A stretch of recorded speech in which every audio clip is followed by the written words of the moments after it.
అది శాలివాహన శకంలో జరిగిన చరిత్ర. అంటే ప్రస్తుతం జరుగుతున్న క్రీస్తు శకం ప్రకారం 326వ సంవత్సరం. అంటే సుమారు 2300 సంవత్సరాల క్రితం జరిగింది. ఐరోపా ఖండంలోని పర్షియాను జయించిన ఉత్సాహంతో, ఆ తర్వాత ప్రపంచాన్నే జయించాలన్న ఆశతో Babylonia, Manchuria, Turkey, Pakistan, Afghanistan, Tajikistan ఇలా దేశాలను ఒక్కొక్కటిగా గెలుచుకుంటూ బయలుదేరిన మాసిడోనియా రాజు అలెగ్జాండర్ చివరికి భారతదేశంలోకి తన అతి భీకరమైన పెద్ద సైన్యంతో తక్షశిలా దేశం సరిహద్దుల్లోకి చొరబడ్డాడు. కానీ భారతదేశంతో యుద్ధం మంచిది కాదని, మనకన్నా 2 శతాబ్దాల క్రితమే సైరస్ లాంటి యోధులు, మరెందరో రాజులు భారత సామ్రాజ్యాన్ని జయించాలన్న ఆశతో పోరాడి ఓడి ఒట్టి చేతులతో మట్టి కరిచి వెనుదిరిగారని పర్షియన్ సేనాధిపతులు అలెగ్జాండర్ కి వివరించారు. కానీ అలెగ్జాండర్ అత్యంత సుందరమైన, ఎంతో విలువైన సంపద, రత్నాలు, వజ్రాలు, వైడూర్యాలు, మరకత మాణిక్యాలతో, పసిడి పంటలతో సస్యశ్యామలంగా శోభిల్లుతున్న భారతదేశాన్ని ఎలాగైనా తన కైవసం చేసుకుని భారత ఖండంలో గ్రీకు వీర పతాకాన్ని ఎగరవేస్తేనే తాను ప్రపంచ విజేతగా గుర్తించబడతానని బలంగా నిర్ణయించుకున్నాడు. కొంతమంది గూఢాచారుల ద్వారా స్థానిక రాజులు, రాజ్యాలు మధ్య ఉన్న స్పర్ధలను గురించి తెలుసుకుని వారి బలహీనతలను అనువుగా ఉపయోగించుకొని తనకు భయపడి సర్వము అర్పించి శరణు అన్న అంబి మరియు ప్రజారంజకుడు లాంటి రాజులను తన సామంత రాజులుగా చేసుకుని తన గ్రీకు సామ్రాజ్య సరిహద్దులను అపరిమితంగా పెంచాలనుకుని మౌర్య సామ్రాజ్యమైన మగధ మీద దండయాత్ర చేయాలనుకుంటాడు. కానీ మౌర్య సామ్రాజ్యాధిపతి చంద్రగుప్తుడు అలెగ్జాండర్ ని తన రాజ్యంలోనికి ప్రవేశించనీయకుండా దేశ సరిహద్దుల్లోనే నిలువరించాడు. అప్పుడు అలెగ్జాండర్ నీవు ఎవడువు అని ప్రశ్నించాడు. దానికి బదులుగా చంద్రగుప్తుడు అది అడగవలసింది నేను, ఇంతకీ నువ్వెవడివి అని బదులుగా ప్రశ్నించాడు. నేను విశ్వ విజేత అలెగ్జాండర్ని, మీ భారతదేశాన్ని కూడా జయించడానికి వచ్చాను అని బదులు చెప్పిన దానికి చంద్రగుప్తుడు వ్యంగ్యంగా అలెగ్జాండర్ వైపుకు చూసి, నీకు ఎంత దురాశ, నీవు విశ్వవీరుడివి కావు, బందిపోటువి, దోపిడీ దొంగవి, ఇతర దేశ సంపదల మీద కన్నుపడి దోచుకోవడానికి వచ్చిన వాడవు అని అన్నాడు.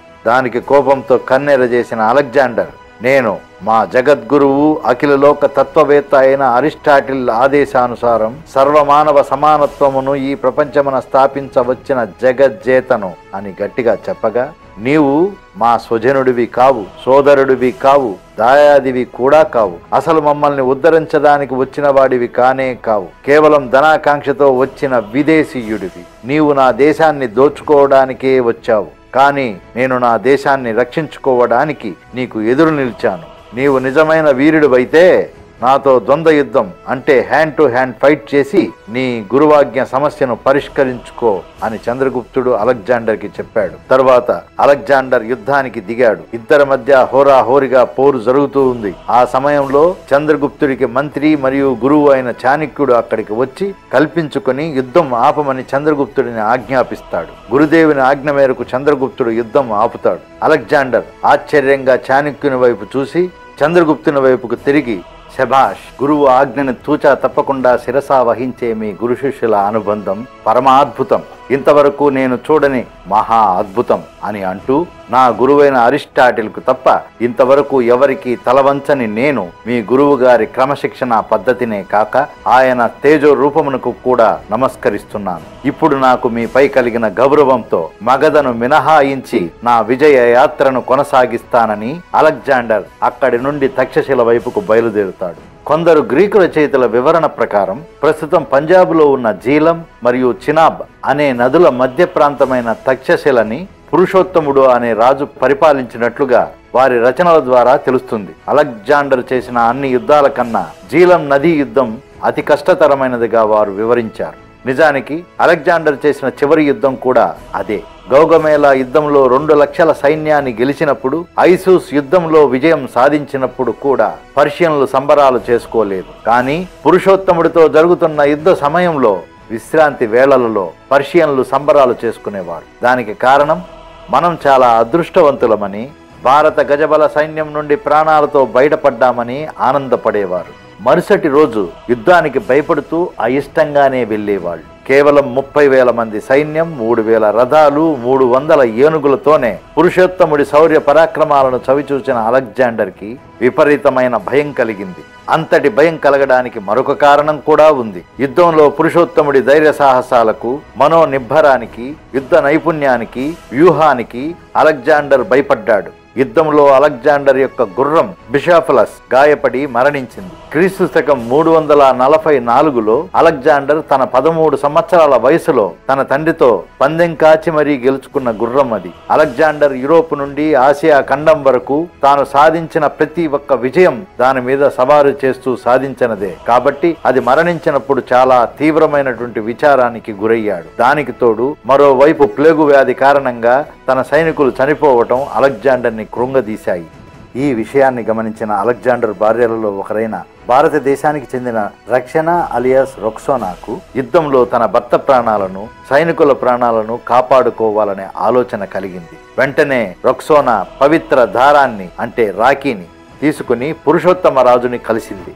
ఈ అనుకోని సంఘటనతో పురుషోత్తమ రాజు ఆమెను ఆహ్వానించి ఆమె కోరిక మేరకు తన మూలాన అలెగ్జాండర్ ప్రాణాలకు గాని, పర్షియన్ సైనికుల ప్రాణాలకు గాని హాని కలగదని హామీ ఇచ్చి పంపుతాడు. అలా అలెగ్జాండర్ పురుషోత్తమ రాజుల మధ్య సంధితో యుద్ధం ముగిసిన తర్వాత అలెగ్జాండర్ తన మాసిడోనియా రాజ్యానికి తిరిగి వెళ్లిపోవాలని నిర్ణయించుకుంటాడు. అలెగ్జాండర్ తిరిగి వెళ్లిపోయే సమయంలో తన ఆడంబరాలన్నింటినీ విడిచిపెట్టి మార్గం మధ్యలో చాణక్యుడిని, మరికొంతమంది ఋషులను కలిసి వారు చెప్పిన విషయాలన్నీ శ్రద్ధగా విన్నాడు. ఎంతో తత్వజ్ఞానాన్ని తెలుసుకుని అలెగ్జాండర్ తన దేశానికి వెళ్లిపోతాడు. కానీ అప్పటికే సామ్రాజ్య కాంక్షతో నిద్రాహారాలను సరిగ్గా పట్టించుకోకుండా, సరైన ఆహార నియమాలు పాటించక అలెగ్జాండర్ ఆరోగ్యం పూర్తిగా పాడయ్యింది. తాను మరణించబోతానని ముందే గ్రహించిన అలెగ్జాండర్ తన అనుచరులతో, నేను మరణించే సమయం దగ్గర పడింది, కానీ 3 కోరికలు నేను మిమ్మల్ని కోరుకుంటాను, అవి తప్పక తీర్చండి అన్నాడు.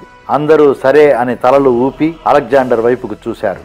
నా మొదటి కోరిక, నా మరణానంతరం నా భౌతిక దేహాన్ని శవపేటికలో ఉంచినా కూడా నా 2 చేతులు మాత్రం బయటకు కనిపించేలా ఉంచండి. ఎందుకంటే ప్రపంచాన్ని నా బానిసగా చేసుకోవాలని బయలుదేరిన అలెగ్జాండర్ పోతూ పోతూ ఖాళీ చేతులతోనే వెళ్లిపోయాడని అందరికీ తెలియాలి. ఇక నా 2వ కోరిక, నా శవపేటికను నాకు వైద్యం చేసిన వైద్యుల చేతనే మోయించండి. ఎందుకంటే నేను ఎంతో ధనాన్ని ఇవ్వగలిగినప్పటికీ, వాళ్ళు ఎంతో ప్రయత్నించి వైద్యం చేసినప్పటికీ నా ప్రాణాలని నిలబెట్టలేరు. కాబట్టి ఒకసారి ప్రాణం పోవలసిన సమయం వస్తే సంపదలు, వైద్యులు ఏమీ చేయలేరు. ఇది అందరికీ తెలియాలి. ఇక నా 3వ కోరికగా, నేను ప్రపంచాన్ని జయించి సంపాదించిన సంపద, వజ్రాలు, వైడూర్యాలు, మరకతమణి మాణిక్యాలను నేను ఈ భూమి మీదకు వచ్చినప్పుడు నా వెంట తేలేదు. కాబట్టి నా శవయాత్రలో వాటిని దారి నిండా పేర్చండి. దాని మీదుగా నా శవపేటికను శ్మశానానికి తరలించండి. ఎందుకంటే ఎన్ని ధనరాశులు, ఆస్తులు ఉన్నా ఒకానొక రోజుకు అంతా వదిలి వెళ్ళాలి.